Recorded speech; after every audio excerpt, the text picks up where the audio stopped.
경제브리핑 불편한 진실이 여러분의 확실한 두통 치료제가 되어드리겠습니다. 경제 뉴스가 연예 뉴스처럼 쉽게 들리는 그날까지 경제브리핑 불편한 진실.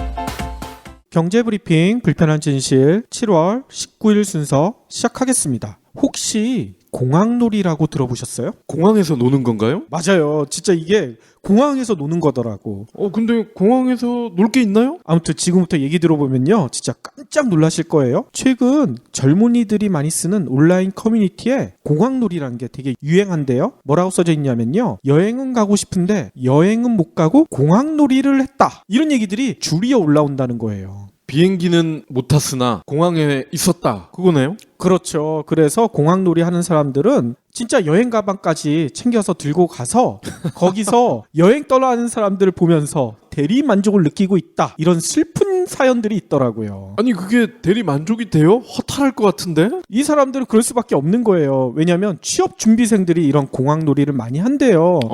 당연히 주머니 사정도 넉넉치 않고 시간적 여유도 없을 거 아니에요. 그래서 여행은 가고 싶지만 갈 수 없는 이 상황을 어떻게든 좀 풀어보기 위해서 공항에 가서 공항놀이를 한다. 이런 얘기들을 하더라고요. 그러면서 더 재미난 거는 뭐냐면 요즘 포켓몬고 열풍이라고 며칠 전 시간에도 말씀드렸었잖아요. 네. 거기에 주로 쓰였던 IT 기술이 증강현실인데 이 공항놀이를 증강현실이라고 부른대. 현실과 내가 여행 떠나는 그 가상과 그게 합쳐졌다는 거야. 하긴 두뇌에서만 우리가 여행을 갔다 온 것처럼 받아들이면 갔다 온 거잖아요. 그렇죠. 그래서 이 공항놀이 현상을 좀 살펴보면 진짜 자신이 힘든 현실로부터 탈출을 꿈꾸는 청춘들은 늘어나는데 그거를 실현시킬 수 없으니까 공항놀이를 통해서 대리만족을 하고 있다. 뭐 이런 슬픈 사연이 담겨져 있는 것 같습니다. 네. 진짜 우리 사회가 청춘들의 꿈을 얼마나 많이 잡아먹고 있는지 진짜 단군 일에 최대 스펙을 가진 능력자들을 이런 식으로 우리가 소외시키고 있는지 참 슬프다는 생각이 들어요. 소꿉놀이의 성인 버전인 것 같기도 하고요. 그럴 수도 있네요.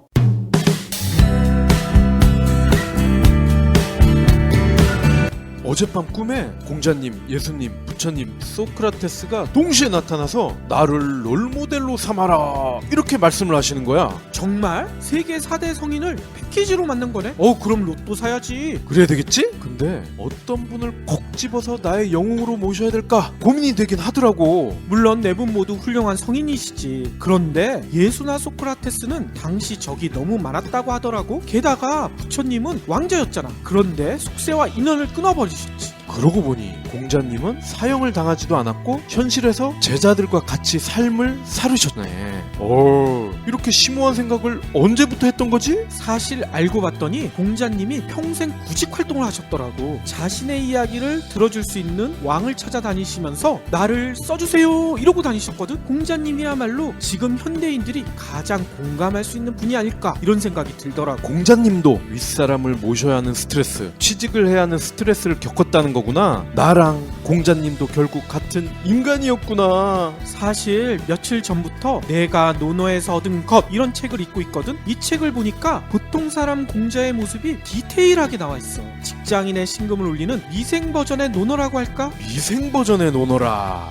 괜찮은데? 내가 논어에서 얻은 것이라고 했지? 나도 논어에서 뭘 좀 얻어봐야겠다. 삶이 흔들릴 때 나를 잡아주는 힘. 내가 논어에서 얻은 것 서점에서 만날 수 있습니다. 그러면 오늘 꼭 챙겨야 할 경제 브리핑. 첫 번째 소식입니다. 과일 주스를 요즘에 길거리에서 많이 팔잖아요. 저도 커피 대신 과일 주스를 많이 먹거든요. 근데 보통은 커피나 탄산음료보다는 과일 주스가 몸에 좋을 것이다. 그렇죠. 저도 그래서 먹죠. 그렇게 생각을 하고 사잖아요. 근데 알고 봤더니 과일 주스 한 잔에요. 하루 권장 당 섭취량을 훨씬 뛰어넘는 당이 있다는 겁니다.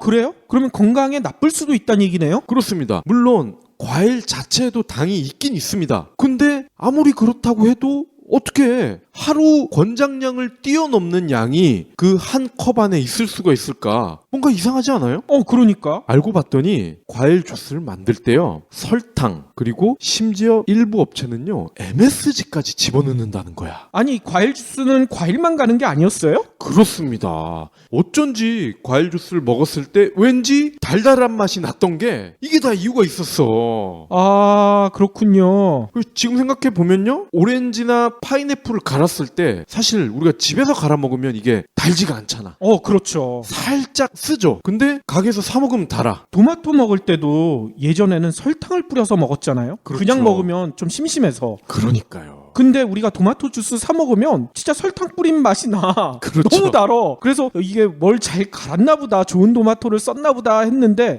그게 아니라 진짜 설탕을 넣은 거였군요. 그렇습니다. 그러니까 설탕도 뭐 오케이, 심지어 MSG까지 넣었다는 사실이 밝혀지면서 과일 주스를 사 먹었던 분들이 분노를 하고 있다는 거죠. 아이고, 앞으로 과일 주스 좀 조심해야 되겠네요. 그리고 참고로요, 과일 자체에도 당이 있다고 말씀을 드렸는데요, 망고가 가장 많네요. 망고. 예. 그리고 그 다음이 바나나, 자몽, 수박, 딸기 순이네요. 근데 스타벅스, 엔젤리너스, 우리가 사 먹는 다양한 커피 제품들 있잖아요. 여기에도 사실 당이 많이 들어가긴 하는데 왜 이 시점에서 과일 주스 당을 가지고 난리냐? 또 이런 분들도 적지 않아요. 아하, 뭔가 음모가 있나 보죠? 혹시 이들 거대 커피숍 여기에서 과일 주스가 잘 팔리니까 샘나서 이런 기사가 나오도록 유도하는 거 아니냐? 뭐 이런 음모론도 있더라고요. 충분히 그럴 의심이 가네요. 정부가 지난해 초 담뱃값을 올리면서요, 무슨 얘기를 했었냐면 국민들 건강을 위해서다, 이런 얘기를 했었잖아요. 그렇죠. 그래서 담배 소비가 많이 줄어들 것이다, 이렇게 강조를 했었는데 실상 보니까 담배 소비량이 올해 들어서 다시 증가하고 있대. 저희가 요거 관련해서 몇 번 방송을 했었는데 결과가 진짜 우리 방송한 내용대로 되니까 좀 씁쓸하네요. 그러니까요. 이 내용은요, 시장 조사 기관인 닐슨이 조사한 거거든요. 올해 상반기 국내 담배 판매량을 조사해봤더니만요, 353억 개피, 그러니까 지난해 판매량보다 무려 14%나 증가했다고 합니다. 이야. 월별로 따져봐도요, 1월에는 57억 개피 정도밖에 안 됐었는데요, 6월 들어서니까 63억 개피, 거의 7억 개피 가까이가 늘어나 버린 거예요. 이게 보통 연초에는 작심을 하잖아요. 3일밖에 가지 않는 작심이긴 하지만, 그래서 담배가 금연해야지 하면서 소비가 좀 줄 것 같아요. 그러다가 연말로 갈수록 깜빡하고서 다시 많이 필 것 같긴 해요. 그렇죠. 그래서 청구만 진짜 논한 것 같아요. 담배로 세금 많이 걷어들이니까요. 다음 소식입니다. 고교생이 방학을 하면은 아무래도 공부를 해야 되지 않겠어요? 방학이라도? 아니, 그래도 방학 때 놀아야죠. 평균 얼마를 공부하는 거 하고 조사를 했나봐. 근데 8시간을 한다는 거예요. 방학에도. 이거 고3만 조사한 거 아니에요? 고등학생 전체라고 합니다. 아니, 이렇게 공부를 많이 한다고? 잘 들어보세요. 누가 이 통계를 했느냐? 저희가 항상 통계 조사할 때는 그걸 유의해야 된다고 말씀을 드렸죠? 토즈입니다. 토즈. 토즈는 뭐 사무실이나 독서실 뭐 이런 거 빌려주는 데 아니에요? 그렇죠. 이거를 공간 서비스라고 하는데, 이 토즈에서 최근에 자기네 스터디 센터를 이용하는 고교생 5,800명을 대상으로 했습니다. 시원한 여름을 나기 위한 방법으로 뭐가 좋겠냐? 그랬더니 무려 80%에 달하는 4,400여 명이 에어컨 나오는 독서실에서 공부하기, 이걸 꼽았다는 거야. 이게 말이 돼요? 아니, 여름 나기 가장 좋은 방법은 피서 가는 거 아니에요, 바닷가로. 그러니까 요거를 당당하게 우리 토즈를 이용하는 고교생의 80%는 우리 토즈와 같은 독서실에서 에어컨 바람 쐬면서 공부하는 거를 피서로 꼽았다, 이거 아닙니까? 이야, 이거 너무 짜고 치는 고수톱인데? 그 다음이 2위가 퍼센티지가 뚝 떨어집니다. 11%. 1위는 80%였는데 2위가 11%밖에 안 돼. 원래 1위가 거의 100% 나왔을 텐데 100%면 이게 공산당이잖아. 일부러 이거 좀 넣은 거 아니에요? 살짝 마사지를 한 것 같죠? 산이나 바다로 피서가기. 3위가 6%. 공포영화 보기. 그 다음이 보양식으로 기력 충전. 이것도 좀 이상하다. 그러니까 1위를 제외한 나머지는 그야말로 하나마나한 것들이에요. 그러네요. 그리고요, 여름방학에 가장 많은 시간을 보내는 곳 역시 74%. 이게 독서실, 도서관이라고 답을 했어. 아, 그래요? 학원이라고 답을 한 학생도 12%. 요것도 그냥 구색을 갖추기 위해 넣은 것 같아요. 그리고 이게 또 참 재밌습니다. 그러면 여름방학 하루 평균 공부 시간이 어떻게 되냐? 42%가 8시간 이상. 아니, 다들 서울대 가려고 그러나? 33%가 6시간에서 8시간. 15%는 4시간에서 6시간. 갈수록 시간이 줄어들어요. 근데 우리가 생각할 때 시간이 줄어드는 게 더 많아야 된다고 그렇게 여기지 않나요? 아니, 그러니까 저는 고등학교 때 여름방학 공부한 시간을 따져보니까 전체가 8시간 정도밖에 되지 않을 것 같은데. 한 달 내내 해도. 그러니까 토지에서 공부하는 학생들은 공부도 8시간 이상 하는 게 당연한 거고 피서도 80%가 독서실로 가는 게 당연한 겁니다. 이야. 제가 이 통계 자료를 소개드린 이유는요. 한동안 저희가 통계를 유의해서 봐야 된다라고 말씀드린 이유로 언급을 안 했는데 아주 토지가 좋은 샘플이 돼서 말씀을 드리는 겁니다. 그런데 제 생각에 독서실에서 공부를 한다라고 말한 애들도 아마 6시간에서 7시간은 스마트폰을 하고 있지 않을까. 아, 말로는 공부한다고 해놓고선 딴짓거리 한다? 몰래 모바일 게임을 하고 있지 않을까요? 거의 100%일 것 같아. 국민연금 하면 이름 앞에 국민이 붙잖아요. 그렇죠. 그래서 국민들을 위한 연금이다 보통 그렇게 생각하실 텐데 실상을 따져보면 이게 국민연금이 맞는지 국민들을 위한 연금이 맞는지 그렇게 의문을 제기하는 분들이 많아요. 이제 이름을 바꿔야 되겠네. 개돼지연금으로. 아, 개돼지연금으로. 이 얘기는요. 기업 경영 성과 평가 사이트인 CEO 스코어가 지난 15일 기준으로 국내 30대 그룹 상장사 대상으로 국민연금 투자 내역을 조사해 봤더니만요. 국민연금이 투자한 30대 그룹의 상반기 주식 평가 증가분이요. 무려 4조 8천억 원. 이렇게 많았다는 거예요. 그러니 이게 진짜 국민연금이냐 재벌연금이냐 이런 의문을 제기하는 거죠. 뭐 뒷내용은 안 봐도 비디오네요. 삼성, LG, 현대차 이런 데다가 몰빵했다. 그거 말씀하실 거죠? 그러니까요. 이 증가한 것 중에 절반 이상 그러니까 56%가 삼성그룹이라는 거야. 와. 그러면 국민연금이 재벌연금도 아니고 삼성연금이다 이렇게 불러야 되지 않을까요? 1% 연금으로 바꿔야 되겠네. 국민연금이 그러면 그 다음에 많이 투자하고 있는 곳은요. 역시 또 현대차. 그리고 3위는 LG, 4위는 SK. 그러니까 우리나라 상위 4개 그룹에 투자한 금액이요. 무려 72.8%. 거의 국민연금 대부분을 이 4대 그룹에 넣고 있다는 얘기인 거죠. 아니 물론 이제 국민연금이라는 게 국민들을 위한 거니까 안전하게 굴려야 된다는 건 이해가 됩니다. 그래서 4대 기업, 재벌기업 위주로 투자를 한 거는 전혀 이해를 못하는 바는 아닌데 그래도 이건 너무하네요. 그렇죠. 진짜 국민들을 위한 연금이라면 국민들이 가장 가까이 있는 국민들이 가장 많이 근무하고 있는 중소기업에 더 많이 투자해야 될 거 아니에요. 아니 그리고 이런 식으로 투자를 할 거면 국민연금 공단 거기서 운영을 담당하는 분들 뭐하러 월급을 받나? 나한테 맡겨도 할 수 있을 것 같은데요. 마지막 소식도 아주 재밌습니다. 아마존이 드론 관련해서 엉뚱한 짓을 많이 하잖아요. 근데 엉뚱한 창조성이죠. 그렇죠.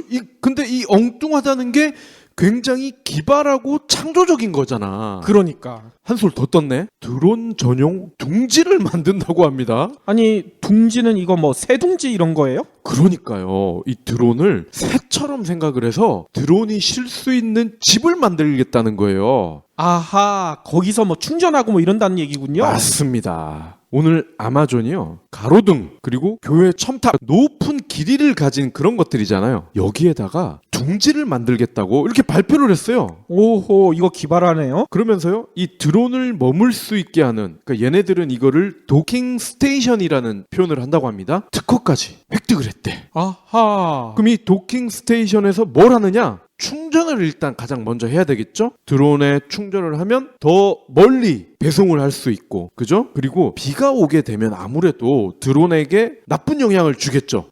그렇죠. 비나 눈이나 허리케인이 왔어! 그러면 이 둥지로 샥 피하는 거야. 그리고 중간 기착지로 활용을 할 수가 있다는 거예요. 배송을 할 때 멀리 가는 그런 물건들이 있을 거 아닙니까? 그럼 이거를 원스톱으로 간다? 이건 어렵죠. 뉴욕에서 LA로 배송을 해야 되는데 이거를 한 번에 가면은 당연히 배터리 문제도 있을 거고요. 그리고 중량을 LA에서 뉴욕까지 감당을 할 수 있는 그런 시간, 이런 문제도 있을 겁니다. 그런데 중간 기착지에서 2번, 3번 쉬었다가 A 드론이 중간에서 배송을 했다면 B, C 드론이 다시 교대를 해서 갈 수가 있는 거죠. 물류 시스템을 여기다가 입히겠다 이 얘기군요. 그리고요, 여기에 이게 끝이 아닙니다. 이 둥지를요, 기지국으로 활용을 한다는 겁니다. 무슨 기지국이요? 그러니까 이동통신, 와이파이. 아하. 그러니까 미국같이 땅덩어리가 넓은 나라에서는 인터넷이 안 되는 곳이 분명히 있단 말이에요. 전화가 안 터지는 곳이 분명히 있단 말이에요. 그런데 이 드론 둥지를 활용을 해서 기지국처럼도 쓸 수 있게 한다는 거죠. 그렇군요. 이게 끝이 아닙니다. 거기다가 광고판을 여기다가 붙이겠다는 거예요. 아, 그 드론 둥지에다가? 예, 광고 수익도 내겠다. 역시 아마존. 엉뚱하죠? 하지만 돈을 잘 벌 수 있을 것 같죠? 이거 국내에서도 꽤 인기를 끌 수 있을 것 같아요.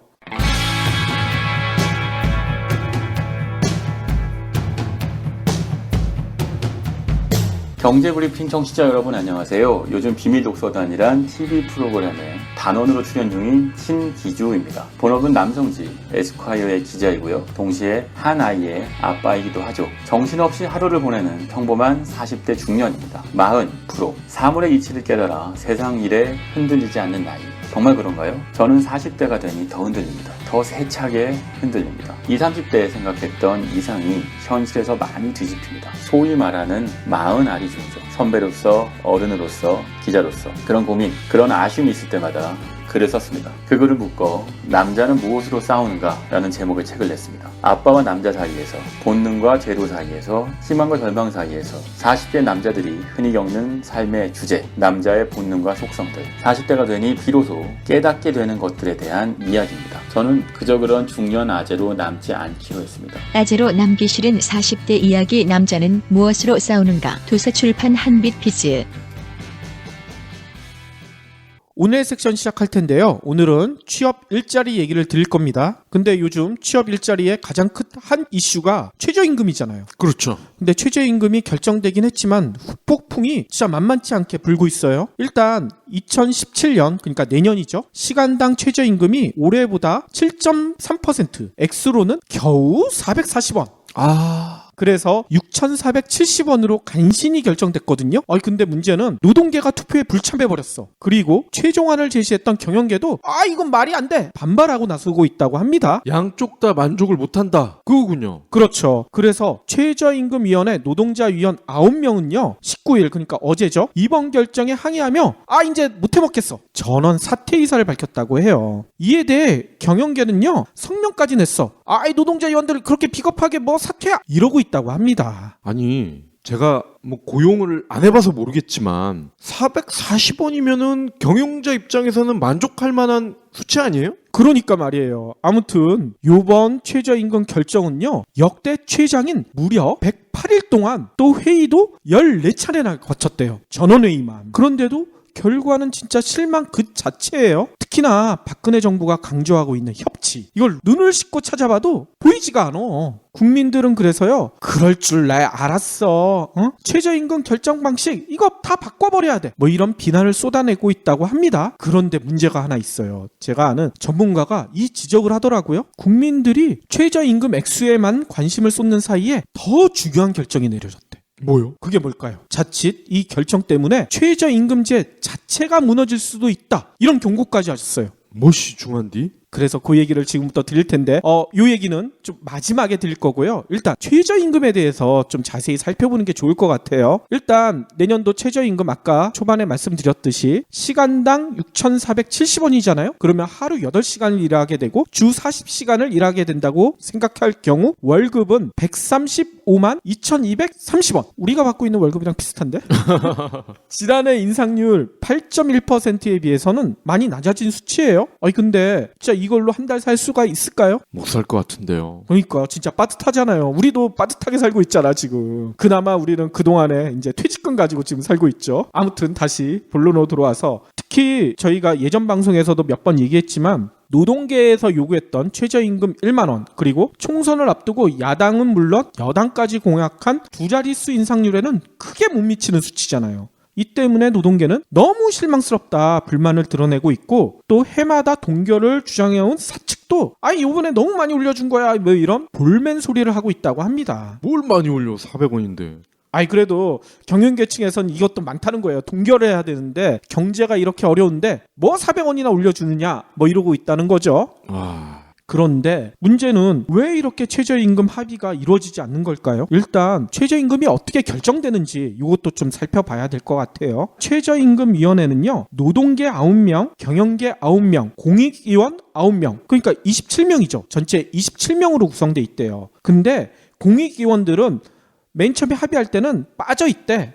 그래서 노동계와 경영계가 협상을 하는데 이 두 측의 협상이 제대로 이루어지지 않을 때, 그러면 마지막에 공익위원들이 나선대요. 어찌 보면 이게 공평해 보이잖아. 네. 이름도 공익위원이고. 실제로 올해를 비롯해서 2007년까지 11번의 최저임금 중에 무려 9번이 공익위원들이 결정을 했대요. 그러니까 공익위원들의 역할이 상당히 큰 거예요. 네. 뭐 공익위원들이 공평하게 결정하면 크게 문제가 없을 것 같은데 계속 논란이 벌어지고 있는 이유가 공익위원들의 성격을 보면 이게 장난이 아니에요. 공익위원들을 누가 뽑는지 아세요? 고용노동부 장관이 일괄 추천해서 대통령이 임명하는 전문가 집단이래요.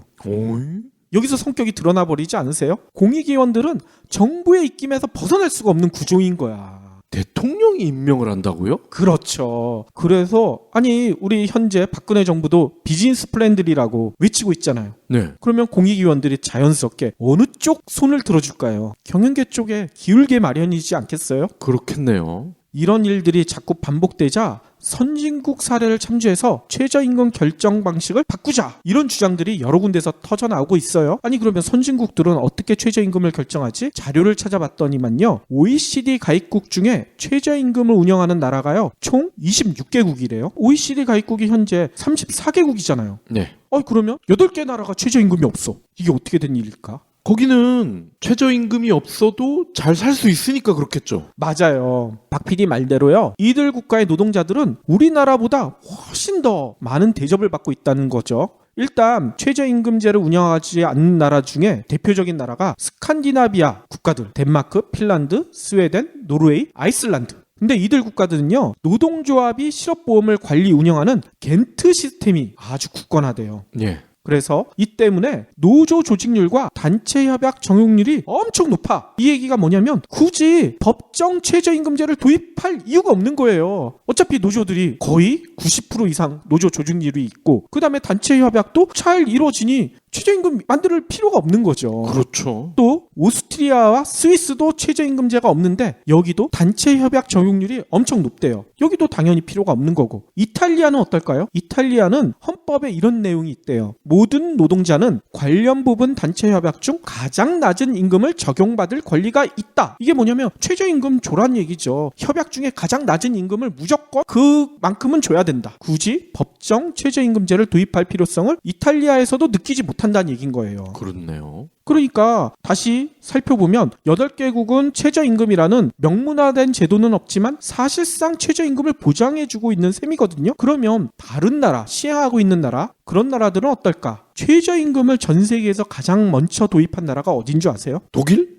독일이 의외로 늦어. 가장 먼저 도입한 나라는요, 뉴질랜드. 뉴질랜드요? 뉴질랜드가 가장 먼저 도입했는데, 가장 먼저면 어느 정도 생각하세요? 1950년대? 1960년대 보통 그렇게 생각하실 거 아니에요? 네. 근데 뉴질랜드가 최저임금을 도입한 시기는요, 무려 현재로부터 120여 년 전. 1894년이래요. 아, 그래요? 1894년? 우리나라에서 뭔 일이 벌어졌을까요? 이때 고종시대였거든요? 예. 동학농민운동이 벌어지고 있었던 때야. 근데 뉴질랜드는 최저임금제를 도입했어. 너무나 놀랍지 않으세요? 그래서 이 덕분인지 현재 뉴질랜드의 최저임금은요, 얼마냐면 14.75달러. 우리나라 돈으로 17,000원이거든요? 예. 선진국 중에서도 거의 최고 수준이에요. 우리나라의 3배 정도 되겠네요? 그러니까요. 그러면 자본주의의 상징인 미국, 여기는 최저임금을 언제쯤 도입했을까? 자본주의가 발달된 나라니까 최저임금은 약간 자본주의라는 상반된 개념이잖아요. 상당히 늦지 않았을까 이런 생각이 드시잖아요. 네. 근데 언제인 줄 아세요? 미국도 생각보다 상당히 빨라요. 1938년 이때 공정근로기준법으로 연방 최저임금제를 도입했대요. 1938년이면 우리나라가 해방되기도 전이잖아. 네. 왜 이렇게 미국이 최저임금제를 빨리 도입했을까요? 1938년이 미국에서 무슨 시기예요? 전 세계도 마찬가지고. 대공황. 그렇죠. 대공황이 한창이었던 시기거든요. 미국은 대공황을 탈출하기 위해서 여러 가지 경제 정책을 내놨는데 그 중에 하나가 노동자들의 임금을 올려야 된다. 이런 얘기가 나와서 최저임금제를 도입했다. 이런 분석이 나오고 있습니다. 공황놀이 할 때 그 공황 아닌 거 아시죠? 우리가 초반에 얘기했던 그건 아니죠. 당연히. 그런데 미국은 연방제 국가잖아요. 그래서 우리나라랑은 최저임금 제도가 약간 차이가 많이 나요. 뭐냐면 연방 차원의 최저임금 기준을 정하거든요. 그러면 각 주정부 의회가 각자 자기들 상황에 맞는 최저임금제를 결정을 한대요. 주별로 다 다르다는 얘기인 거예요. 네. 미국은 주별로도 세금이 다르잖아. 그렇죠. 최저임금제도 마찬가지라는 거예요. 현재 연방 정부가 정한 최저임금은요, 조금 낮긴 낮아요. 7.25달러거든요. 근데 몇몇 잘 사는 주들은 이거 너무 낮아. 이렇게 못 줘. 이것보다 더 줘야 돼. 이렇게 하고 있대요. 캘리포니아 같은 경우에는 현재 10달러를 주고 있대요. 네. 근데 재미난 거는요. 캘리포니아 주의회가 지난 3월 법정 최저임금을요 2020년까지 시간당 15달러 우리나라 돈으로 17,000원까지 올리겠다 이 법안을 의결해버렸어. 저희가 예전 방송에서 한번 소개해드렸잖아요. 이는 미국 연방 최저임금의 2배가 넘잖아. 예. 이렇게 캘리포니아가 나오니까 매사추세츠 여기도 9달러로 최저임금을 높였고요. 뉴욕주도 8.25달러에서 9달러로 인상했어요. 이렇게 각 주들이 최저임금을 잇따라서 인상하고 있대요. 이웃나라인 일본은 어떨까요? 일본도 최저임금제가 생각보다 빨리 도입됐어요. 1959년이라고 합니다. 근데 결정 과정은 우리나라랑 비슷하대요. 여기도 노사 공익위원 각 6명, 그러니까 숫자가 3명씩이 적은 거예요. 총 18명이 참여하는 중앙최저임금 심의회에서 결정을 하고 있대요. 다만 일본도 미국이랑 조금 비슷한 점이 있대요. 각 지역별로 다른 최저임금을 결정하고 있대요. 네. 그래서 도쿄가 888엔 그러니까 9,500원 정도 돼요. 가장 높고요. 미야자키나 오키나와 같은 경우가 677엔 7,300원 가장 낮다고 합니다. 근데 가장 낮아도 우리보단 높죠. 네. 영국은 최저임금보다 한 차원 더 높은 그런 제도를 도입했죠. 지난번 방송에서도 한번 말씀드렸었는데 생활임금제도 이게 4월부터 시행되고 있잖아요. 이에 따라 영국은 25세 이상은 시간당 7.2파운드 약 12,000원 정도를 받고 있고요. 이 금액이 2020년부터는 9파운드로 늘어난대요. 그리고 아까 박 PD가 전 세계에서 아마 최저임금 가장 먼저 도입했을 거다 얘기했던 독일. 네. 독일 같은 경우에는 주요 선진국 중에서 최저임금을 가장 늦게 도입한 편이래요. 이유가 뭘까요? 여기는 스칸디나비아 그 국가들이랑 비슷해. 노사 간의 임금 협상의 자율성을 무지 존중하는 문화가 있대요. 네. 그래서 굳이 최저임금제가 필요 없었는데 유럽에 재정위기가 오면서 독일도 디플레이션 위협이 강화됐잖아요. 그래서 2014년 얼마 안 됐죠. 이때 법을 제정해서 2015년부터 시간당 8.5유로 그러니까 17,000원의 법정 최저임금을 모든 업종에 일괄 도입하기로 했다. 이렇게 결정을 했어요. 역시나 여기도 우리나라의 3배 수준이군요. 그렇죠. 그러니까 사실상 거의 모든 선진국이 최저임금제를 시행하고 있는 거잖아요.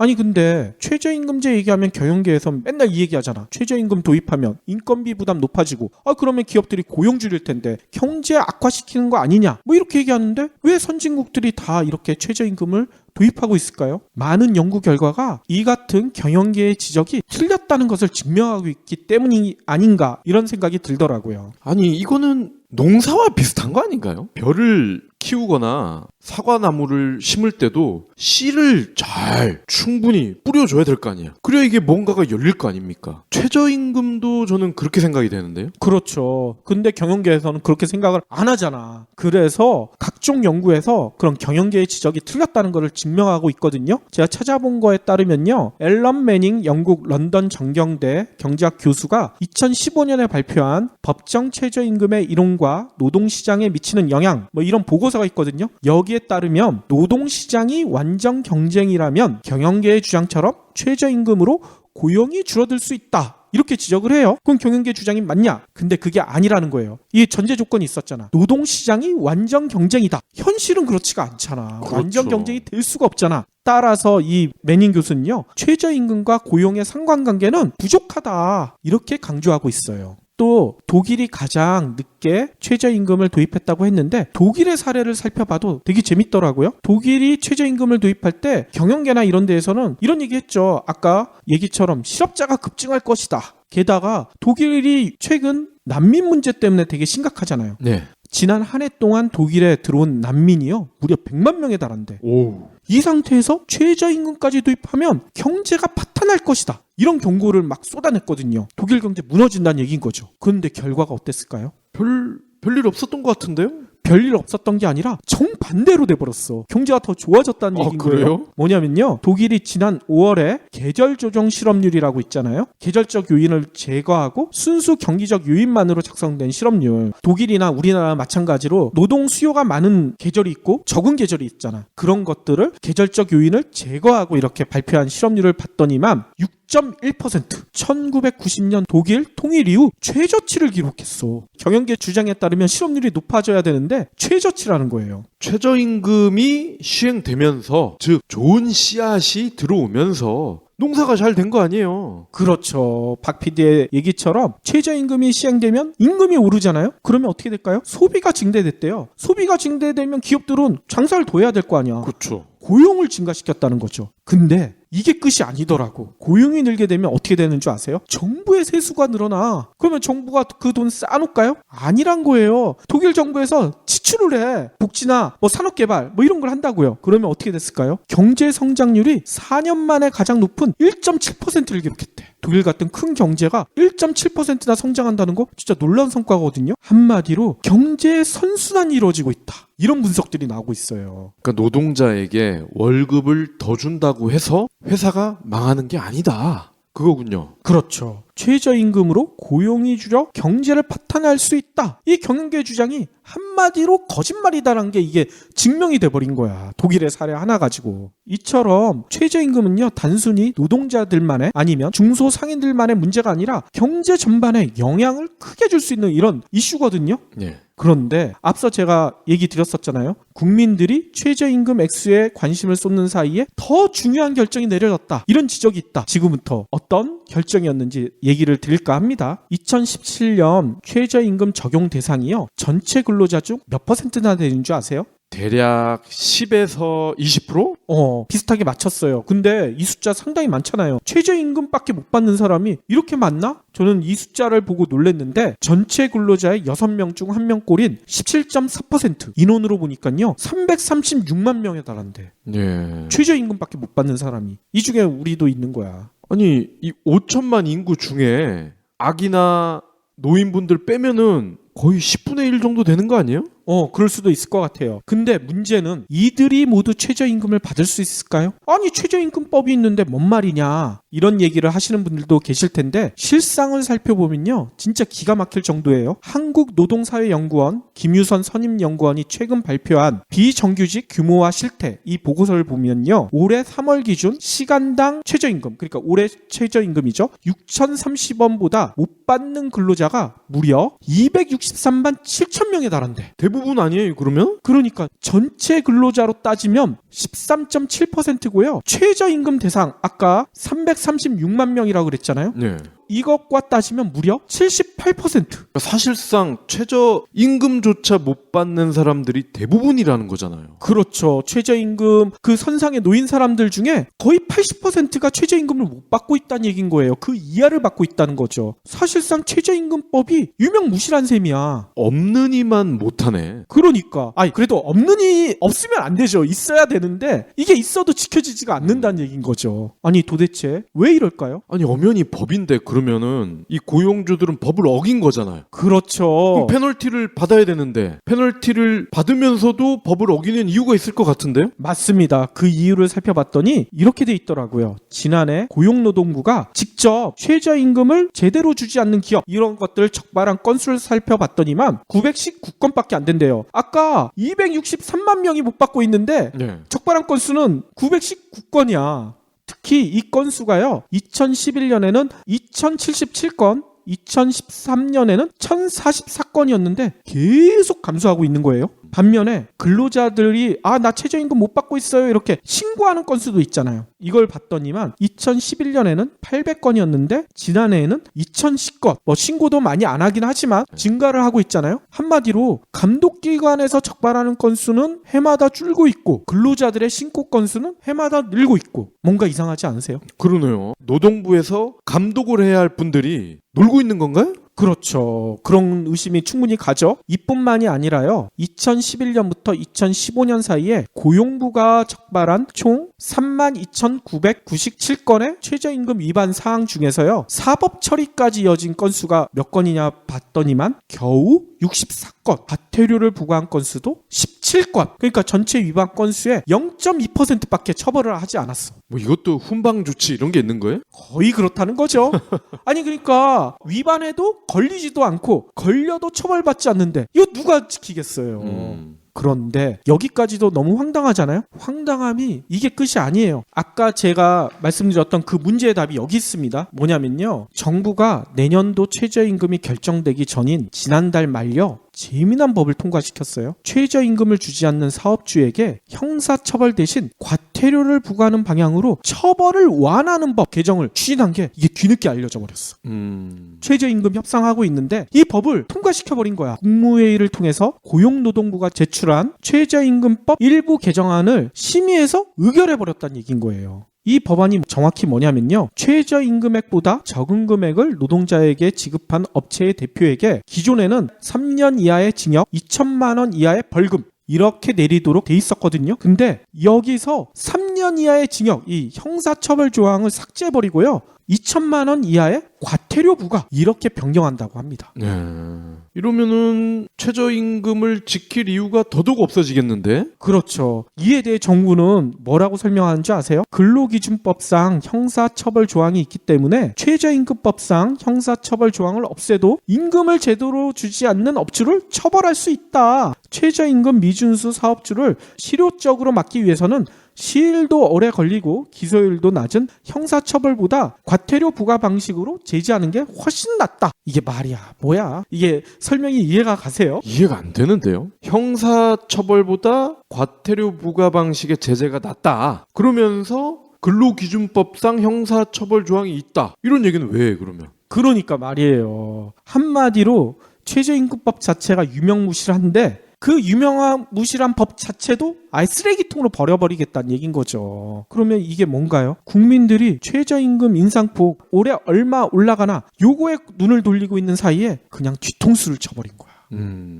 근데 정부의 이 같은 역주행은요. 제가 선진국 사례를 찾아봤더니만 차이가 무지하게 커요. 최근에 호주에서는 이게 한번 난리가 났었대요. 최저임금에 미달하는 금액을 지급한 편의주 점주에게 어떤 처벌이 내려졌는 줄 아세요? 미지급액의 5배. 그러니까 40만 8천 호주달러. 우리나라 돈으로 따져봤더니만 3억 6천만 원이란 벌금 폭탄을 내려버린 거야. 최저임금 안 지키면 이렇게 벌금 두들겨 내리겠다. 아예 엄포를 한 거죠. 5배면은 그러면 7천만 원 정도를 안 줬다는 얘긴데 어떻게 7천만 원을 안 줄 수가 있죠?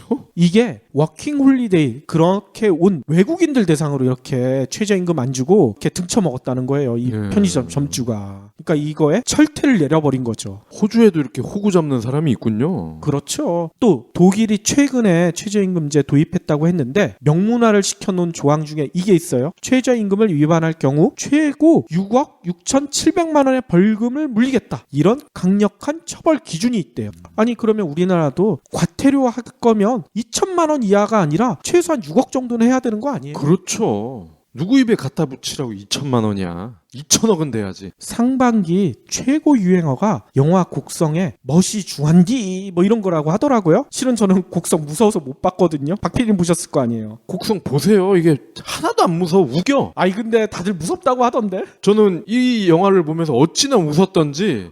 그래요? 나 웃었다는 사람은 처음인 것 같아. 아무튼 저는 무서워서 이 영화 못 보긴 하지만 이 멋이 중한디는 무한도전에서도 나오더라고. 그래가지고 제가 알고 있는데 이 유행어랑 이 최저임금이랑 딱 어울리는 것 같아.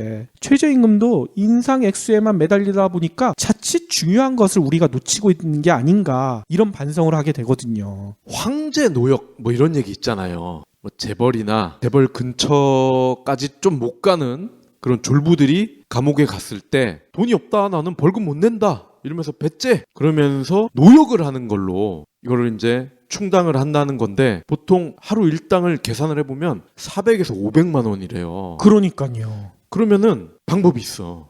방금 독일과 같이 6억 이렇게 과한 벌금을 매기는 건데 우리나라는 그런 황제 노역을 할 수 있는 가능성에 대비해서 2조, 20조 이렇게 벌금을 내리는 거지. 그럼 아무리 400만 원짜리, 500만 원짜리 일당을 해도 2조, 20조를 갚으려면 아마 죽을 때까지 노가다를 떼야 될 겁니다. 그렇죠. 아무튼 진짜 최저임금 인상 액수 이것도 중요하지만 진짜 최저임금이 제대로 지켜질 수 있도록 실효성을 높이는 방안 이것도 동시에 추진돼야 되지 않을까 이런 생각을 갖게 되는데요. 소상공인들은 이런 얘기도 하실 거예요. 아, 최저임금 때문에 너무 힘들어 죽겠는데 이 두 PD들은 맨날 최저임금 올리자는 얘기만 한다. 이렇게 불평을 터뜨리시는 분들도 계시겠지만 독일의 사례 보세요. 최저임금이 올라가게 되면 경제가 좋아집니다. 그러면 소상공인들한테도 혜택이 나중엔 돌아갈 수가 있어요. 저희가 지난번 시간에도 한번 그 얘기를 드렸었잖아요. 편의점 점주나 뭐 프랜차이즈 영업점 하시는 점주분들이 그런 얘기를 종종 하세요. 저희한테. 근데 멀리 내다보셔야죠. 그분들의 자녀, 손자, 손녀 결국 향상된 최저임금법의 혜택을 보게 될 겁니다. 자동차에서 중요한 기능 3가지. 달린다 선다 온다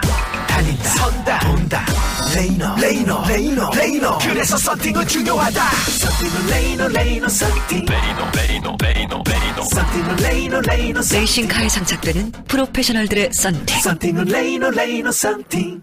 마지막으로는요. 제가 서울시청 내 손 안의 서울에서 받아본 내용인데 너무 재밌어서 여러분들한테 한번 알려드릴까 합니다. 일단 최근 들어가지고 뭐 휴가나 이런 것들 마음대로 떠나지 못하시는 직장인들 뭐 대학생들 많아가지고 그냥 동네 책방이나 만화 카페 뭐 이런 데서 휴가를 보내야지 이렇게 생각하시는 분들이 많잖아요. 아까 토즈 독서실 공부하는 거 말고 휴가를 보내자는 얘기인 거죠. 그런데 아니 동네 책방 만화 카페 쉽게 찾기가 힘들잖아요. 네. 서울시 홈페이지에 보면요. 서울스토리라는 온라인 플랫폼이 있거든요. 여기에는 개성이 있는 동네 책방에 대한 다양한 정보와 이야기가 실려져 있대요. 그래서 저도 직접 들어가서 봤더니 진짜 너무나 재미난 게 많아요. 일단 책맥이라고 들어보셨어요? 이건 뭐 맥주 마시면서 책 보는 건가요?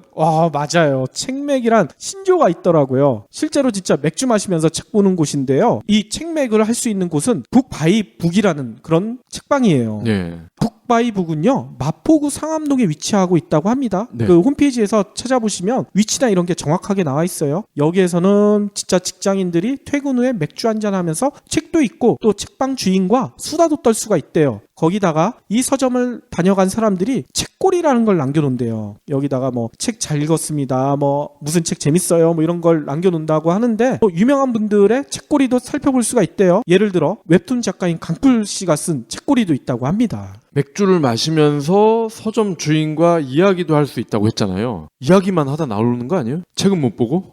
그럴 수도 있죠. 또 여행 좋아하시는 분들은 여행 에세이가 가득한 일단 멈춤 이 책방을 추천해 드릴 수가 있을 것 같아요. 이름 좋네요. 그렇죠. 이 책방은요. 국내 도보 여행 에세이, 아프리카 여행기 뭐 이런 에세이 중심의 여행책들이 가득하다고 합니다. 뭐 책방을 둘러보다 보면 나도 떠나보고 싶다 뭐 이런 생각이 들 것 같아요. 위치는 2호선 이대역 오버출구 근처에 있다고 합니다. 또 보니까 이상한 나라 앨리스 컨셉트로 꾸민 이상한 나라의 헌책방 뭐 이런 책방도 있고요. 현직 여행 작가가 직접 운영하고 있는 부비 책방이란 곳도 있대요. 서울시 홈페이지에서 찾아볼 수 있는 책방이요. 무려 400여 개. 그러니까 저는 교보문고나 영풍문고 이런 대형 서점들만 있는 줄 알았는데 그래도 서울시 구석구석에 이렇게 많은 책방들이 있다고 합니다. 400여 개. 반갑네요. 그러니까 저희가 오프닝 때 얘기 드렸던 공항놀이보다는 여름휴가 이런 책방에서 책맥하시는 게 훨씬 더 낫지 않을까 이런 생각도 들어요. 일단 멈춤 가면은 해외여행 가는 기분 날 것 같은데요? 그렇죠. 우리도 이번 주말에 이 책방 책맥 해볼까요? 저는 이 만화방을 한번 가보려고요. 만화방. 만화방도 여기서 충분히 찾을 수 있으니까요. 꼭 한번 들어가 보세요.